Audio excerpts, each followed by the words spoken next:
Agora, depois que aplicamos em volta de uma tomada, a gente precisa dar o corte no material. Então, primeiro, eu vou marcar o contorno da tomada e vou dar um corte aproximadamente 1 centímetro para dentro.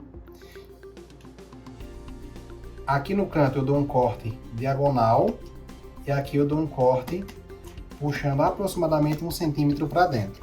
Alguns modelos de tomada, aquele espelho de acabamento, ele pode ser totalmente retirado. Nesses casos, não há risco de arranhar o acabamento da tomada. Caso o seu espelho de tomada não seja totalmente removível, como é o caso desse modelo aqui, então você deve ter cuidado na hora de dar esse corte para não aprofundar muito a mão e evitar arranhar a sua peça. Dado o corte, a gente vai remover esse excesso.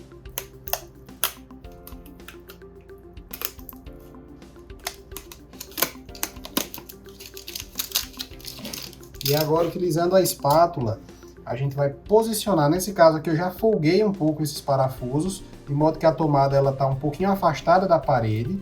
Então isso vai facilitar agora esse processo para colocar esse excesso de material para dentro da tomada. Isso vai dar um excelente acabamento.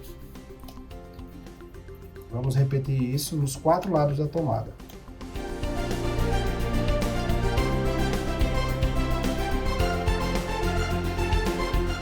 Feito isso, agora eu posso apertar novamente esses parafusos e colocar o acabamento da minha tomada, e o acabamento da tomada está finalizado.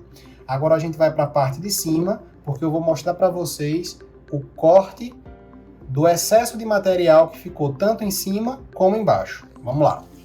Agora, utilizando o estilete e a régua que acompanhou o seu kit de instalação, eu vou mostrar como você vai dar o corte na parte superior. Com o auxílio da régua, você vai posicionar e vai cortar o material no limite desejado.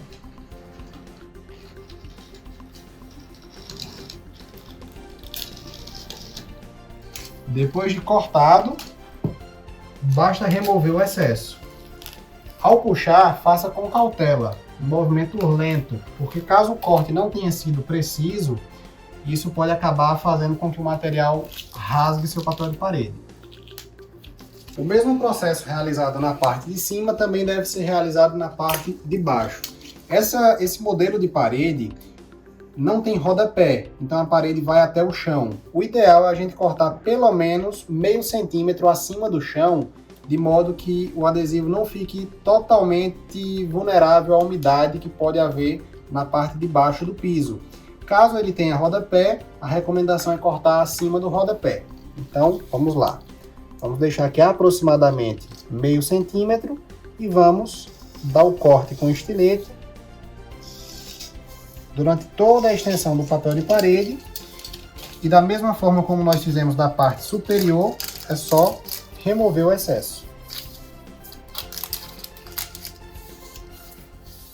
Esse mesmo processo deve ser repetido também nas sobras laterais do seu papel de parede. Nesse caso, não houve sobra daquela parte da parede, mas caso haja sobra, pode ser cortado da mesma forma que foi feito em cima e embaixo.